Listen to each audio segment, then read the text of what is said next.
Yeah, Is it on right now? I think so. probably. Yeah. Because we want all of our free lunch conversations. Yes. Yeah. Well, it is a brown bag lecture, so to be fair, it kind of implies you should bring your lunch. And we don't specify how noisy the lunch should be. All right. Well, good afternoon, everyone.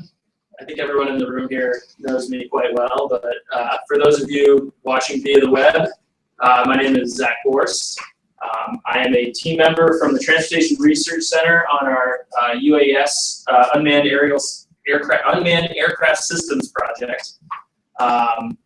And today we're going to talk primarily about our kind of transition from our first US DOT grant and then moving into the decision support role that we're kind of trying to find for the UAS. So I'll cover kind of the breadth of UAS operations to begin with, and then focus on a recent case study, which was the flooding in Plainfield that we got to fly July 19th. So just kind of to give a background, there's a number of different ways you can go and collect the kind of data that we're collecting. You know, the more traditional methods: satellite, aerial, terrestrial LiDAR, and field survey. Our niche is kind of in between all of those. You know, satellites are difficult to schedule, they're expensive, and they tend to focus on very large swaths of land at a much larger resolution, you know, a smaller resolution than our platform. Aerial is a little bit more high resolution, a little bit more specific in the area, but it's really not cost effective to fly frequently. Terrestrial LiDAR produces a great product, but you're limited in access. So we kind of we're arguing that the UAS platform that we're using can collect LiDAR-like data cheaper, more efficiently. And then field surveys are great if you can get people into the locations. However, during disasters, it's not always possible to get a person safely into the area that they need to survey. So when we're kind of looking at why a UAS platform works, these are kind of the four general areas that we can operate in that the other platforms maybe can't as cheaply or efficiently or safely. So lightweight and deployable, our aircraft weighs under 2 pounds. It's real easy. It's not gonna, you know, you don't need a special airport to operate out of. You can just throw it in the air. It needs a pretty small area to land and take off. It's safe. The reason we picked I'll kind of describe our aircraft in a little bit, but the reason we picked the SenseFly EV, which is the platform we have, is because it has a huge amount of safety built into the system and into the software. Rapid processing, this is an area that is really critical in disasters. So when you fly LiDAR or aerial imagery, there's a lot of processing and kind of background work that has to be done in order to get the data products out. The platform we're using allows us to do it really quickly, and that's huge when you're talking disasters or any really kind of rapid data transfer. And what we spit out after we do the processing is all GIS-ready products. So we can kind of take our products and get them into the hands of the people who need them, almost regardless of the platform they're using. We can provide data to the higher level GIS programs, or we can provide the data, you know, as a PDF. So we can really hit the full spectrum. So this is the SenseFly EV. This is our aircraft. SenseFly was chosen because of its, like I said, its safety. It didn't require a certificate of airworthiness because it's lightweight. Some of the larger platforms did. It uses off-the-shelf, you know, kind of technology, which is nice. It simplifies the process. It uses there's a couple different cameras now, but they're basically point-and-shoot cameras with some slight modifications so we can use it in the aircraft. And it's super lightweight. I mean, it's about 2 pounds. The new RTK one that we have, which is our like survey grade aircraft, weighs a little bit more, but it's still a very, very lightweight platform. And it's designed so that, you know, even if something bad happens, like we have a rough landing or something, it kind of blasts apart to a bunch of different pieces and everything's replaceable. But it's robust and it's like a closed cell phone, so it can take a beating. And we're able to land in, you know, gravel, asphalt, grass, whatever it is that we have available, so, which is nice. The basic workflow, data acquisition, we go out, we fly the aircraft, we come back. There's some stuff we can deliver right off the bat, like a KML file with imagery. So if there's a disaster to occur and they just needed aerial imagery really, really fast, we can give them a file that they can actually go through and kind of see what's going on. It's not the really nice mosaic or 3D map that we produce later. But once we do the post-processing, we get the three-dimensional maps built, and then we get the mosaic built, which is the full extent of everything stitched together, which is really, really nice for decision support. Because you can look at the full extent of the flight area, get an idea of what's going on, and with the 3D, you know, it offers different perspective. With like flooding events and stuff, that's really huge. Our focus kind of has been with transportation disasters. So if you have a road washout, the 3D layer can actually tell you how much material we need to rebuild it. So step one, we go through a flight planning process. This is the software that we actually use for the flight. The nice thing is the planning process and the flight operations all take place in the same software. It's, you know, kind of looks like a Google map. That's basically what it is. We have a bunch of different base layers we can load in there. We can also load our own in if we've flown the area before. And then we draw a polygon around the area that we want to fly, tell it what resolution we want.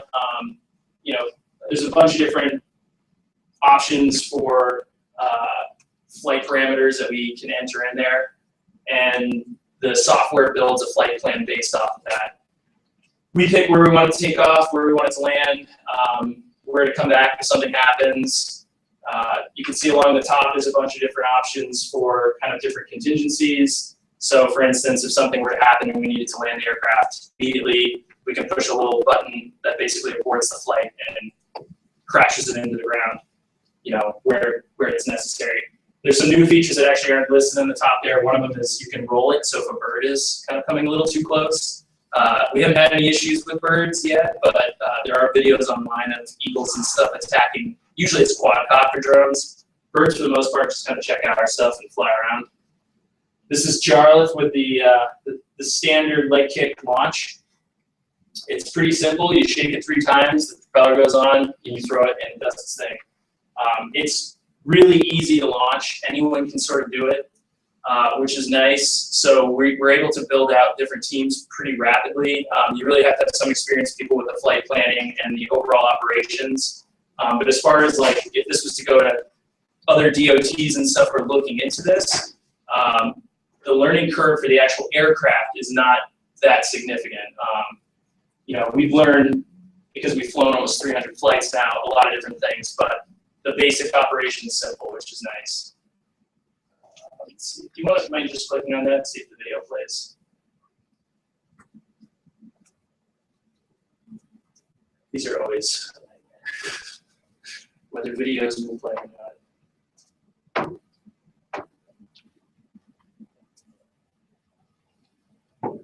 All right, don't worry about it. We'll move on. So once the aircraft is up and flying around, we're monitoring it visually using spotters. We always have at least one spotter who's usually at the launch site, and if we need to kind of extend that reach, we can put spotters at strategic locations to watch it. And then through telemetry, we know where the aircraft is at all times, what it's doing. We can make sure battery life is good, that the wind speeds are good at elevation. We're not having any sort of issues in flight. And we don't fly it manually. It's the computer flies it. We tell it what to do so we can send updates to the aircraft as it's doing its mission. Am I clicking on that? This now seems to.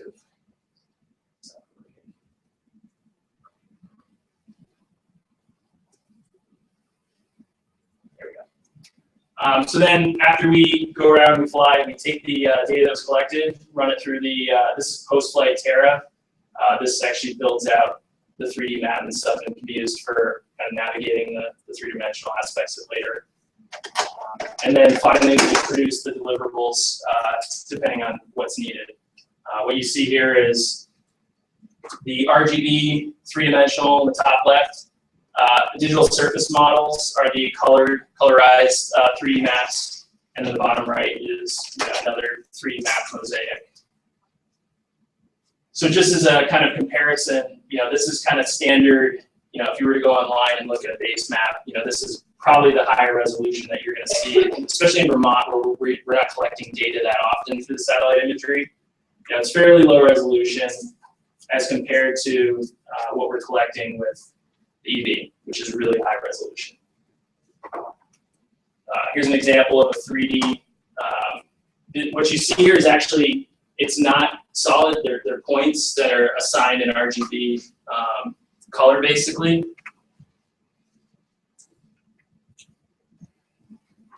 Just some more examples. So this was a large scale, I think this is the NDSM, which is the national surface model that's available. Really low resolution. I think it's like 10 meter per pixel.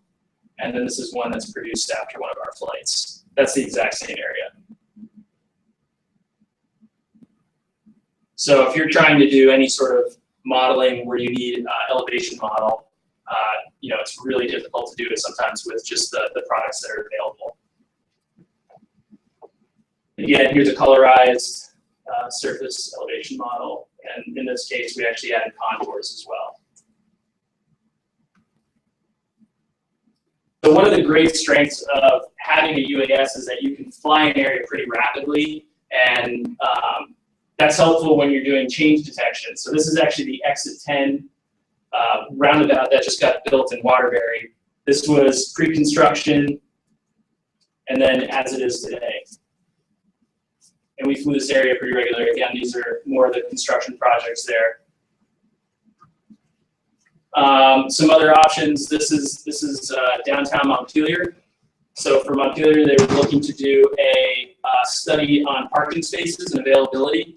So the way they would have done it, had we not provided this data, was they would have had to send someone out to basically go and count cars in parking lots. You would need a pretty large team of probably interns or undergrads to go do this, and we were able to capture this data. And this flight right here probably took 20 to 30 minutes, and then with a little bit of work afterwards, just classifying the vehicles, we provided them with a much higher quality piece of data than they would have had otherwise. Now, when it comes to disasters and stuff, this is actually an area, this is Reedsboro, Vermont. This is an area that was impacted pretty heavily during Irene, and they've got mitigation projects going, they've got recovery projects going.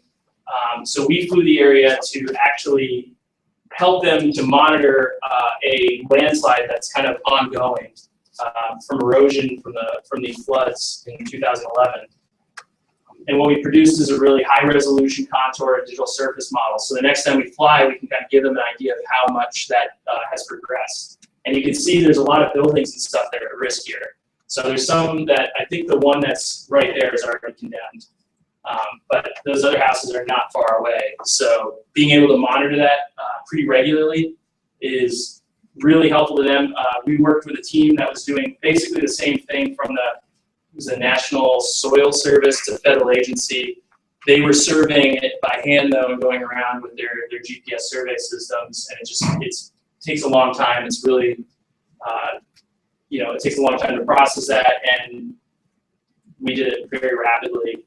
And as you can see here, this is actually cross sections down here, so you can see the different how the elevation changes through it, and these can be compared later on when we do more flights. So our process, we've got a really solid system that we start out with. We've got personnel that are highly experienced now in flights. We've got close to 300 flights. Checklists, we try to follow like an FAA model for flights. So we have pre-flight checklists. We checklist for equipment to make sure that we always have the standard equipment. All this stuff ensures that we're prepared and that we're capable of flying safely. All of our hardware is very robust. We have backups for everything. And then the experience, you can't beat experience. And we like to think that we probably have, as far as civilian flight, teams, a substantial amount of experience, compared to many of our peers who are in the field. We're more flexible, I think, than a lot of the other projects out there. We're kind of getting to test a bunch of different things, which has allowed us to go out and fly really, it's constant, which is really nice. Let's go over that. So just some other, kind of projects that we've been working on. This is UVM. You might recognize the central campus. The shoebox dorms are still there. So we provided this information to the construction planning. They can use this for a number of different things. So there's some transportation planning issues because they had to close a bunch of roads. They had to shut down a bunch of pathways. They've got to calculate how they're going to, manage foot traffic and everything else during the school year. So this data is really helpful for that. It's also helpful to the construction planners. They can monitor compliancy with environmental issues. They have this kind of record of the campus now that you couldn't really have otherwise, which is kind of cool. So our data is really multi-use. It can be, once we produce it, it can be used for a lot of different functions, not just transportation, even though that's our focus. Again, here's resolution from the ArcGIS base map, and then compared to what we collected when we went flying. Just some more comparisons. So just to show kind of the different qualities of resolution. So this is the Morrisville truck route that was just created a couple years ago. You can see how kind of high quality the imagery is. You can almost read stop on the stop sign. But what you also see is that, when people are kind of concerned about privacy, you're not really at the level where, you could identify things like a person standing there, unless you really recognize the top of someone's head. So this platform is not really capable of kind of some of the concerns that people have. This is really a mapping grade piece of equipment. That's what it's designed for. We don't stream video or anything like that. This is really designed to produce quality data. And we have the ability to kind of, you can see really how specific an area that we're flying, which is really nice. We identify where we want to collect the imagery. So there's no need to kind of wastefully collect imagery and fly around just on batteries. We generally plan it very specific for that area. And this is the before and after of the project. It hasn't obviously been completed at this point, but just to show you the usefulness of kind of collecting stuff over time. And at this area, we were able to collect and compare some stuff with LiDAR. So you have a large pile here that we kind of scanned, and you can see the 3D measurements there. But so again, here's some more disaster-related imagery. This is compared to the ARC base map imagery, and the right-hand side is the SenseFly EV imagery. We flew this, again, it was an Irene-related disaster site, and the town was looking for some high-resolution imagery. This we actually focused more on the mosaic, so they just had a giant image of the area that's been affected. So in future disasters, they have something to look back on.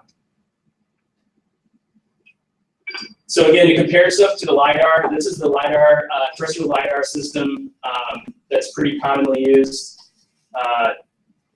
It's limited by where it can be, obviously, because you have to have a stable location that has a good kind of view shed of what it's scanning. In this case, we scanned a large debris pile and then compared the data. We also did, this is in Shelburne, this is a manure pit that we put the scanner in. And you can see the two different pieces of data. And so the UAV is the lighter blue and the terrestrial LiDAR is the darker blue. And the data it's very, very close. So when you're talking about acquisition costs, to buy a terrestrial LiDAR is really, really expensive. A good system can be in the hundreds of thousands of dollars, whereas a UAV platform that's capable of the same thing, you're talking,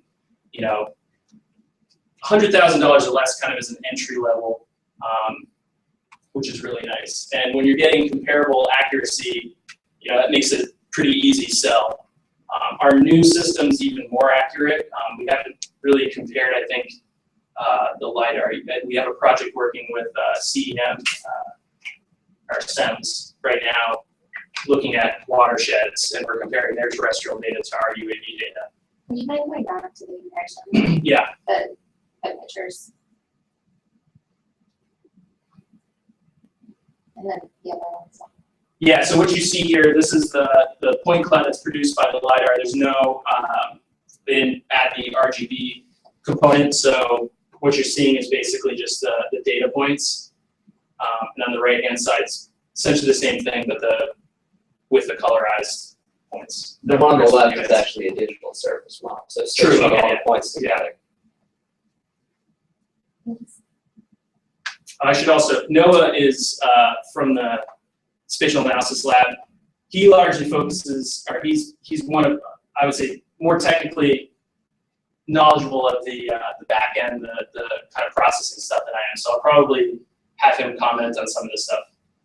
But yeah, I don't know if you want to touch on, I forget what the percentage was, but it's very close. It was like a few percentages with an accuracy, right? Oh yeah, definitely within 5%. So the big, I think the focus that we want to kind of talk about today is a case study that we had on July 19th. So July 19th, as probably most people in here may remember, there was a lot of thunderstorms that went through the state, a lot of severe weather and significant flooding. And unfortunately, the flooding occurred in a place that is prone to damage resulting from the flooding. So Barry, Plainfield, there were some issues in Waterbury, just an area that just gets punished, it seems,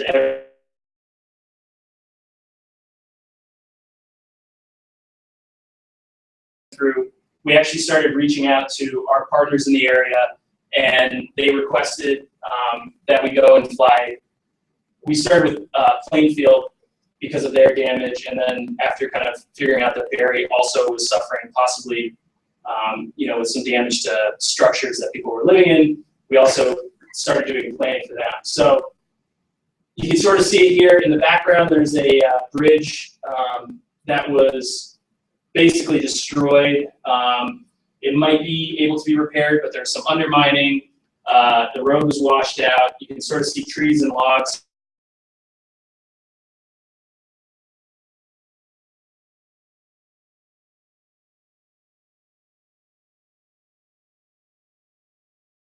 And see things like this, but you don't know what's going on behind the trees or the full extent of the flooded area. So on, I believe it was the 21st, we got our team out there. You were part of this play, right? Yep. Yeah. So that's Noah on the left. He really likes those fluorescent hats. He's the only one that wears them. And then Sean McFadden is on the right. And this is basically the process. We're going through checklists here, putting the aircraft together, making sure that we have good data with the computer, the telemetry. Then we get the aircraft up, we start flying. This is kind of the first product that you get is the aerial images, just still aerial images. And this is the exact same area that I just showed. In fact, I was gonna say you might be able to see a car park there, but the road closed sign is right here. And then that's the bridge with all the logs and stuff across it. And what you start to notice is that you can sort of see the extent of the flooding. So it actually went out to about this area and then all the way up to about this area. And you can see from the silt and everything that was deposited. From the ground, it didn't really look like, you couldn't really see the extent of it. You could see, if there's silt in the area, it's pretty easy, but you don't really get that really good overall picture of the event. And then once we process it, we actually get the three-dimensional data. And this is a cross-section of the bridge. So you can actually measure how much variation there is in the surface. What this can tell, if you measure the entire length of that, you may notice that the undermining may not just be in the bridge. There might be, damage to the road surface further up, which is really handy. So And you can see the up and down, like there's stuff that was pushed up, there's areas, this chunk right here is actually basically washed out to almost to the water level. And that's at the other end of the bridge. So what we were able to kind of, if you wouldn't mind just playing that video, this is going to give a better idea of kind of the end products. But this,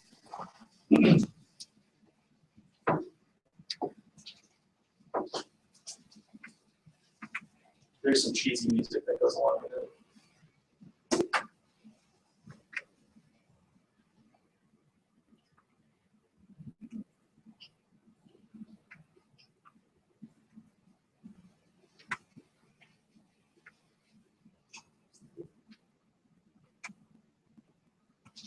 This is the glorious launching photo of Abizilka that we use in everything.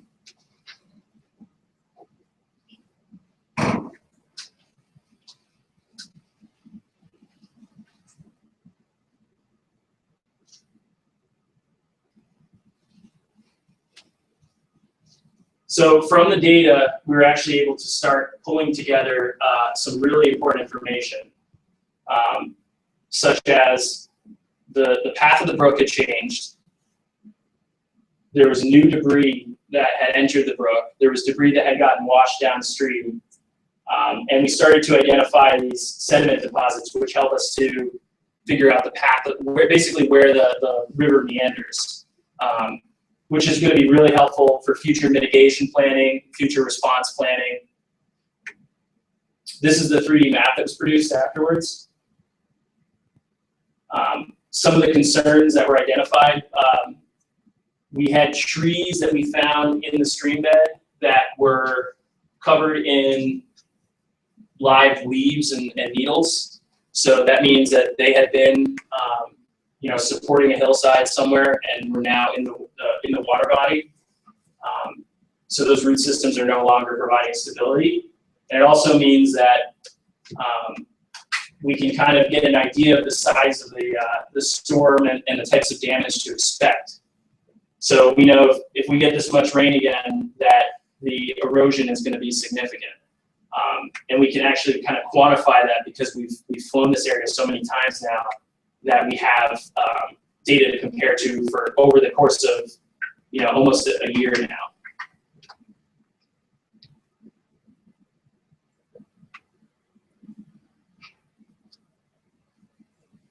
I would change our logo. Now the unmanned aircraft systems team. All right, you can.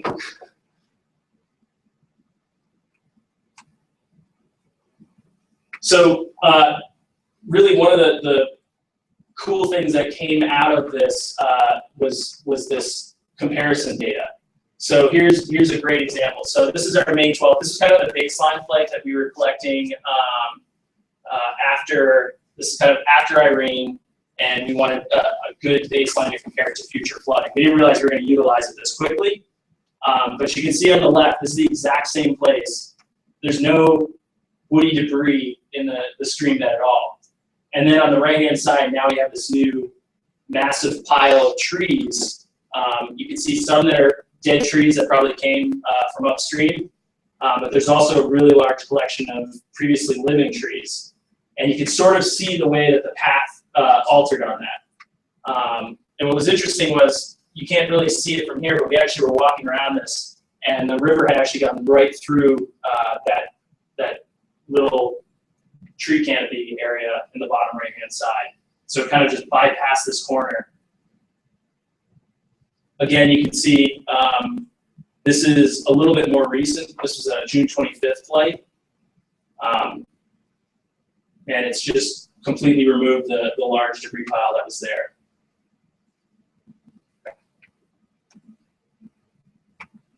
So the value in this information, we're actually working with the Agency of Natural Resources and VTrans. The impetus for this project was actually to identify woody debris in the original channel, because they want to figure out, if there's another Irene or another significant flooding event, what does that debris actually impact? Is it a positive impact? Because in some cases, it can slow down water, provides friction, and catches stuff. Or is it a negative impact, when the huge pile goes downstream and just pummels a bridge like it did in Plainfield, or blocks up a pathway, which it also did in Plainfield. And what we were able to do is compare I think it was all based off the May 15th flight, right? May 12th, May 12th, yeah. Actually, maybe you can talk to this better than I can. Oh, yeah, sure. So what you're seeing on the figures there on the left is a comparison of the woody debris between May 12th and July 21st. So that's 2 days after the storm, or about a day and a half. But so what we did was we created points for each pile of woody debris, and we separated the classifications from small piles, which consist of 1 to 5 down trees, and large piles, which are 6 or more down trees. And as you can see, they're a little small, but so our classifications are completely new, meaning in that point there was nothing there in May 12th, and then a pile is completely new in the July imagery. No change, completely removed. Then debris lost is if there's a pile that loses some debris, and debris gain, which is a pile that gains some debris.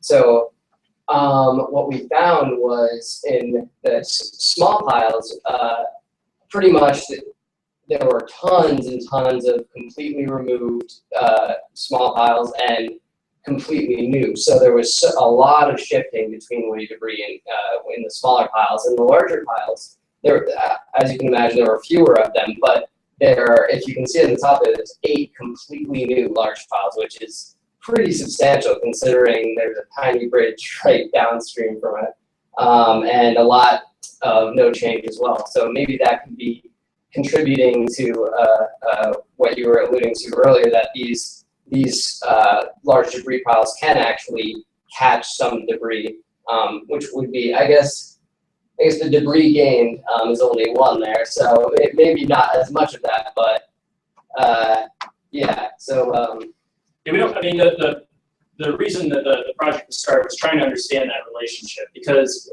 after Irene, almost all of the rivers and streams in the state of Vermont had extra debris in them because of the storm. And if we get another Irene level event, they wanted to know, what does that mean, for the downstream communities that have to, basically suffer from the debris that's upstream. So the other good thing that came out of this is actually the imagery is being used by the town of Plainfield. They're gonna seek some assistance with mitigation projects, and the imagery is gonna help them to kind of, with their argument, that they need some financial assistance to mitigate future flooding risks. I don't know what exactly they have planned, but there's a lot of different projects that the state has kind of taken on to try to figure out what is the best way to address flooding issues in these smaller communities. And having that information, helps the community to kind of, take the initiative to go get the funding. It'll also help with whoever's responsible for planning that process, because now they can identify areas that are maybe at more risk within the stream than kind of the previous method of having someone kind of walk around and survey it by hand. So the future kind of planning, I guess the future of this project is, we're going to go fly more of these stream beds and try to collect more temporal data so that we can keep comparing and figuring out what's going on with these stream beds. Vermont's #1 natural risk is flooding. I mean, that's our natural disaster. It happens every year with spring runoff, and then these summer storms just kind of, compound issues. So by collecting this data, we're able to help long-term with planning on how to mitigate this stuff, but also during a disaster, we can collect this imagery and immediately give it to the decision makers. In this case, it was pretty short-lived. We gave all the information to the community, to the emergency management agency, but it wasn't. It didn't actually reach federal disaster levels, unfortunately, for those communities. So it's going to stay largely local. But when you start looking at large scale disasters, Irene level disasters, this information is valuable to a whole spectrum of users. So FEMA can use it, state agencies use it for planning and response.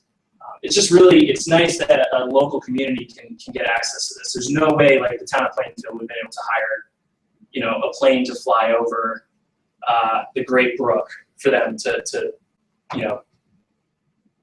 learn about what had happened and then use that for future planning. Certainly not a satellite. So that's where we think the future of these UAS flights is just trying to help communities and help these different agencies with their disaster planning and response. Questions? You said this one was only a couple $100.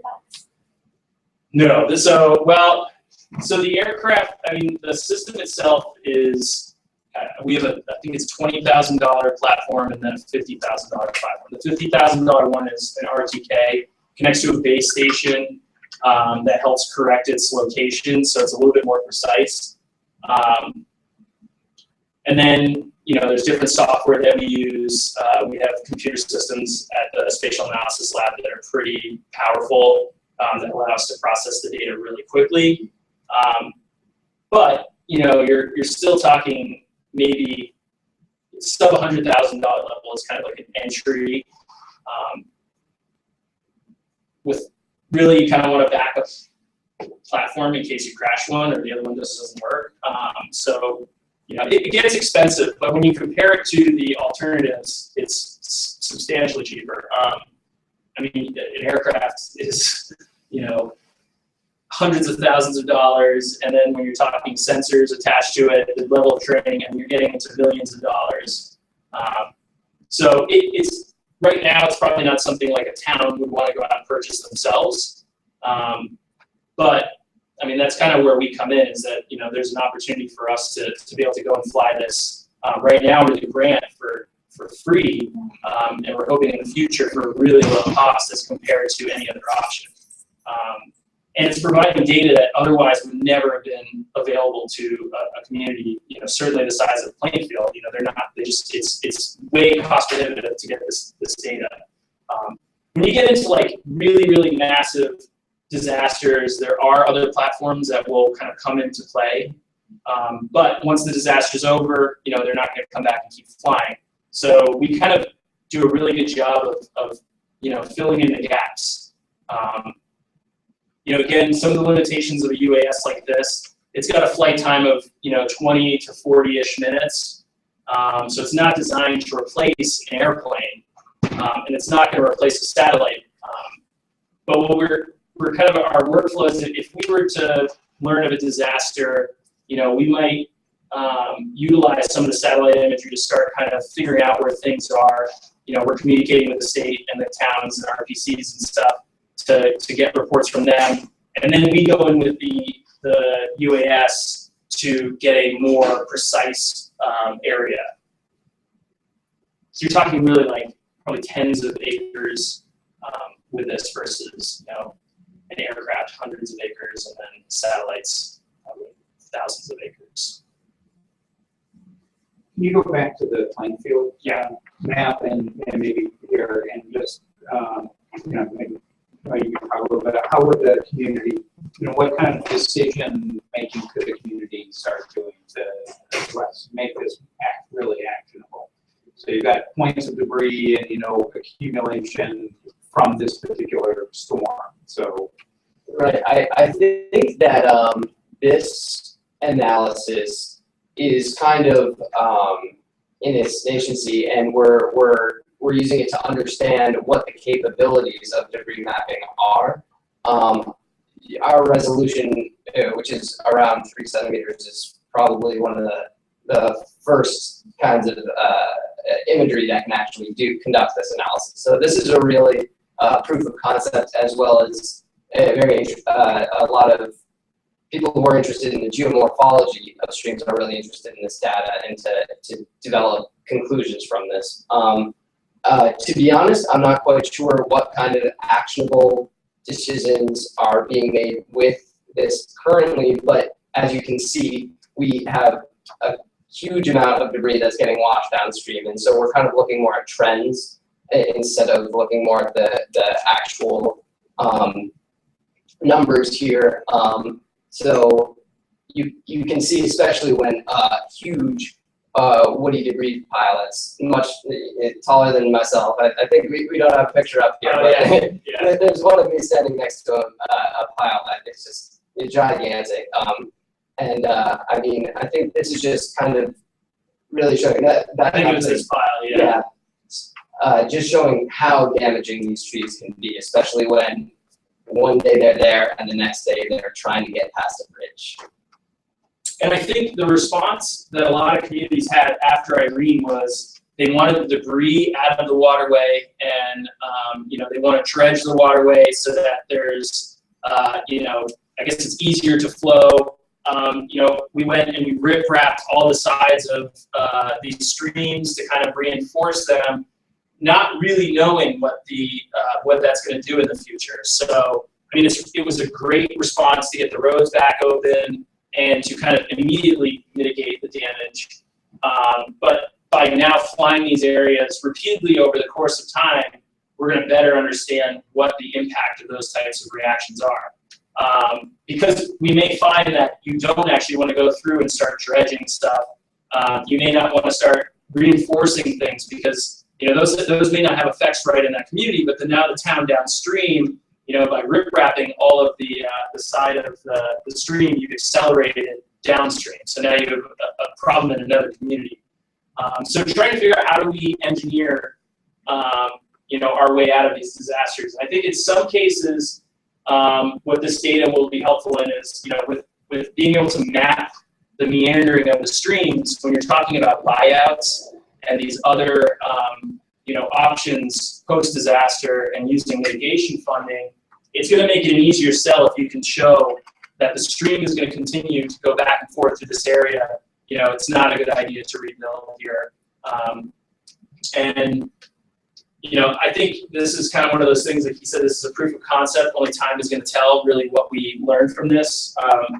But the Agency of Natural Resources and Vermont's Agency of Transportation are both really interested in this data because Vermont is prone to flooding, especially in these smaller stream beds. So the more information we have, the better response we'll have in the future. And in this case, we were somewhat fortunate that the damage to the roads was fairly minimal. The worst damage was definitely in this bridge right in downtown Plainfield. So we kind of got a good taste of a disaster without it being, a really widespread. So we can kind of really focus on Plainfield to test this. But this does kind of prove that in a larger disaster, we can quickly capture this data, and we're mobile. I mean, it doesn't take an airport for us to launch our UAS. So in this case, we were able to focus on two communities, actually. We also flew in Barry, which had more flooding. It wasn't as much of this type of damage. They had just a lot of silt deposits in this one neighborhood that required pretty extensive muckouts. Actually, Jacob got to go in with a volunteer group that we're a part of and physically dig out some of those houses. So one of the advantages here is to have imagery that's going to give us this level of resolution and information at time intervals much closer together, pre and post disaster. So this is not just about finding after disasters. This is creating new baselines and starting to measure just normal activity versus disaster level activity. Yeah, and some of the other areas we've flown are similar, similar kind of layout as this. I mean, it's a most of Vermont's small towns are built in valleys, and their transportation systems are built along brooks and rivers because those are the flat, accessible areas. So the stuff that we learned from this can be applied statewide. We're trying to hit the really high-risk areas so that we have that data ahead of time, and then we can do the comparison afterwards. Plainfield and central Vermont, these areas just seem to be constantly, under a deluge. And one of the interesting things is, we were able to kind of talk to some of the locals and get that, local perspective. They were really interested in the data as well, which is really nice. I mean, that's what we're trying to go at. We're also trying to advocate for this technology, and I think there's a lot of concerns that people, are nervous about this, but the community members that we've met with are actually really excited because this is information that they wouldn't have had in any other, it just wouldn't have happened otherwise. So we can kind of give them some info that they can, be empowered by and go and talk to their delegation and their communities to figure out how do they resolve this in the future. So people were really excited about it.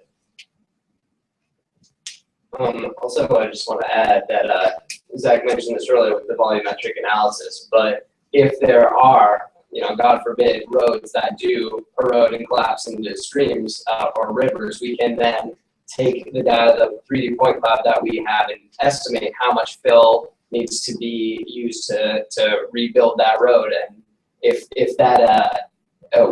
we can get it as close to as we're saying here, I mean, that can save a lot of time and a lot of money in a rapid response that needs to happen yesterday. Yeah, I mean, when you're talking large disasters, you're competing with other states. There's a certain amount of material, and you're racing against time because people need to get to work, businesses need to reopen. I mean, these are all things that are pretty critical after a disaster.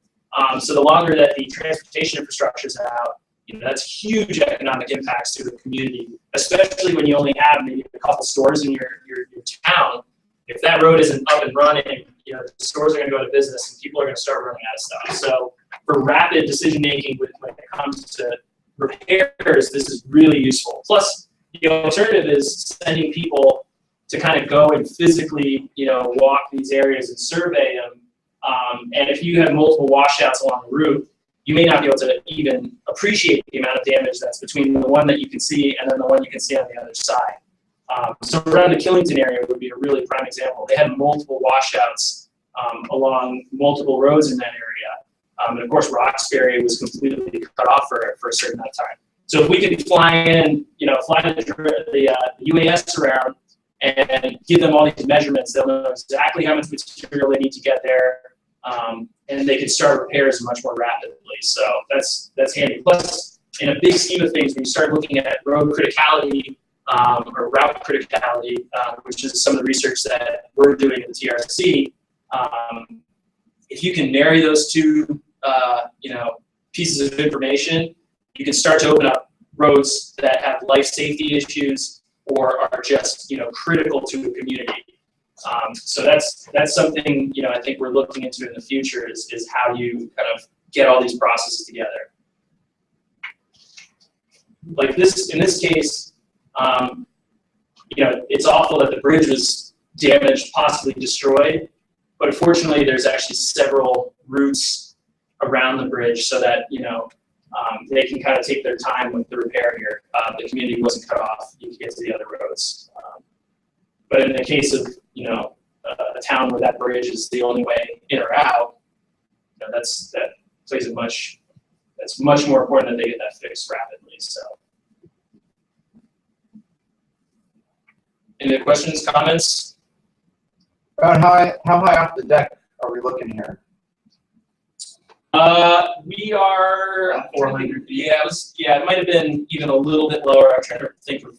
Yeah, it's probably about 400 feet. Yeah. This one. Yeah. So we have a flight ceiling actually of 400 feet. So we plan all our missions right below that. And we actually use a DEM digital elevation model of the Earth's surface to guide the elevation of our aircraft. So it's 400 feet above ground level. Mm-hmm. So, Right. which is important. Sure. And it can change over time. So one thing we learned early on when the first kind of version of the software, we weren't really using that digital elevation model. So we would kind of start at a point, and then most of our flights were in relatively, similar altitudes. But there was a point where we flew a pretty large distance, and the altitude, the elevation changed from the starting point and the end point. And when we got to the end point, it was kind of just above trees. It was good. It didn't exceed our flight ceiling, but we're like, we want a little bit more of a buffer. So the software allows you now to, it probably did at the time, we were still learning maybe, but basically you take that digital elevation model and it plans the flight path so that it's always 400 feet above that, and the aircraft can calculate where it needs to be at any given moment. But it's important, especially in Vermont, where most of these areas are pretty tightly packed between hills on either side. So it never came in. We never lost an aircraft into the trees or anything like that. But that is one of those areas where we learned from our practices. So. Any idea how much it takes to break one of these things?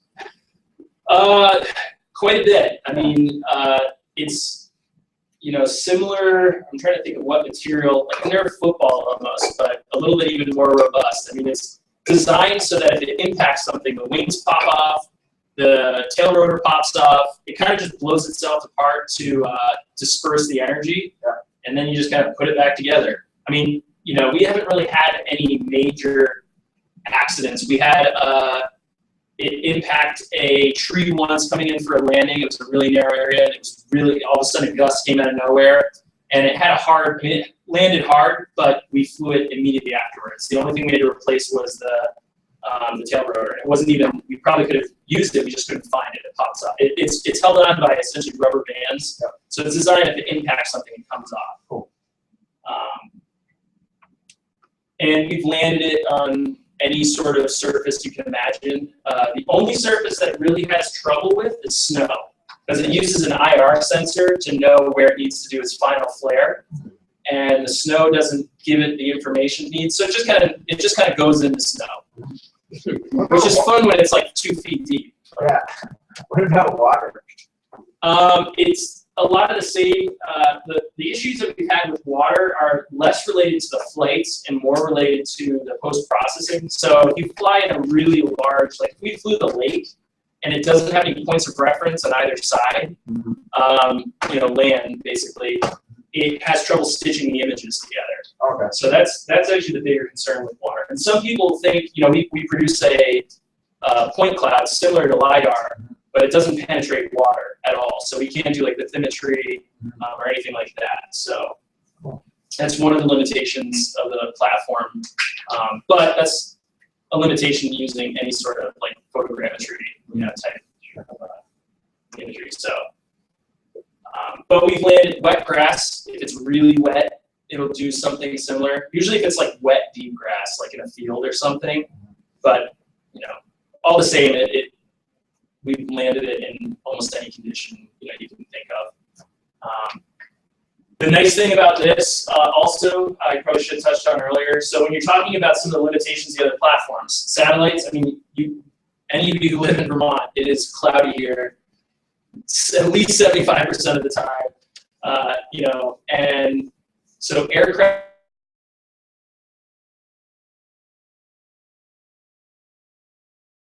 And if you're talking like a tropical system, those things can hang out for quite a while. We can fly under the clouds. We're flying at 400 feet. So, generally we're below the cloud base. And in many cases, it actually is better to fly during cloudy days. You don't get a lot of the shading that you do with a really sunny day. Actually, in this case, it was cloudy when we flew this on the 21st. And after disasters, if a hurricane comes through, a lot of times there's clouds and stuff hanging out. Hurricane Sandy, I mean, you're talking a storm that's just massive. It could be hanging out over the area for a long time. The aircraft has the ability to fly in, somewhat sketchy weather. It's not waterproof or anything like that. We usually don't fly it, though, if there's any sort of risk of rainfall. Wind, it's limited. It's like, I think 15 to 20 knots is kind of like the cutoff. But it can, I think its limitations are much, much higher than that. That's the margin of safety that we like to operate in. And the aircraft knows, like, if it starts to sense that something's going, a little crazy, the wind's picked up or whatever, it alerts us and we can actually have it so it just comes home. So if, in some cases, we'll measure the wind. We kind of estimate what the wind is before we take off. But once you get to elevation, the wind can change pretty quickly, especially when you're in the valleys because you have wind channeling and everything else. So sometimes we get up and we're like, oh, maybe this isn't, has a greater day as we thought, and we just bring it home and land it. A couple things I also wanted to mention, can operate in extremely cold and hot weather. We were out there probably one of the coldest days of winter. Yeah, actually, Yeah, it was not fun. it was great for us. Minus 20 Yeah, or something. yeah, it was very cool. But I think we were the only ones having trouble with that. Battery life, was fine, and we were able to complete our missions. Also, the horizontal accuracy, as you there was a slide earlier where you compared it to a base map. It's about within a foot actually. So that's very helpful to integrate it into any other GIS data sets that you're using. The vertical accuracy, so that's an example of the horizontal accuracy. It's very, very close. And the vertical accuracy is now about within half a meter. So we're dealing with really, really accurate data sets at this point. So. Yeah, and like for a lot of the kind of immediate information that we're trying to provide, that level of accuracy isn't even required. Like they're just looking for like whatever information is available so they can start the process of, recovery or response. But when you can provide that level of accuracy, all that's doing is helping down the road. The more information you have to start out with, the much better the outcome is going to be, particularly in a disaster situation.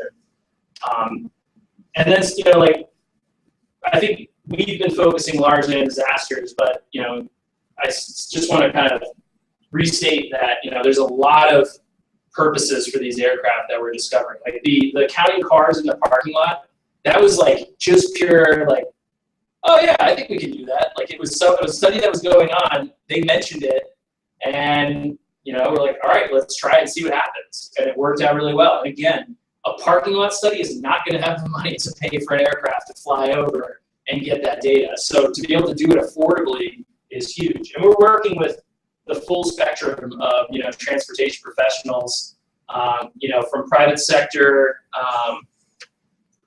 consulting firms that, especially in Vermont with these smaller firms who, the budgets just don't maybe allow for that type of data collection normally. So we're providing them with that information which they can use for pre-planning. They can use it for, kind of their monitoring of projects. We're working with a whole bunch of state level and local agencies, regional planning commissions, towns, Vermont Agency of, Natural Resources, Vermont Agency of Transportation, this data is just, it's valuable at every level. We work with federal agencies. We're trying to get more into working with like FEMA. We just found the data that we actually collected from the playing field flight, FEMA was able to integrate into their GIS process that they would have following a disaster, which is really cool. So it goes to show that the data is versatile, the equipment's versatile. Our teams are pretty versatile. We've flown in just so many different areas, and Vermont is lucky that we don't have the huge volume of air traffic that maybe some larger states do. So we're able to practice a lot of this stuff and kind of build these best practices. But with good coordination, which we have with our state and the FAA, you could do most of the stuff in larger communities. It might just take a little bit more planning, but yeah, it's just a hugely flexible platform. And we every day we're discovering new uses for it. So cool. Thank you. Thank you.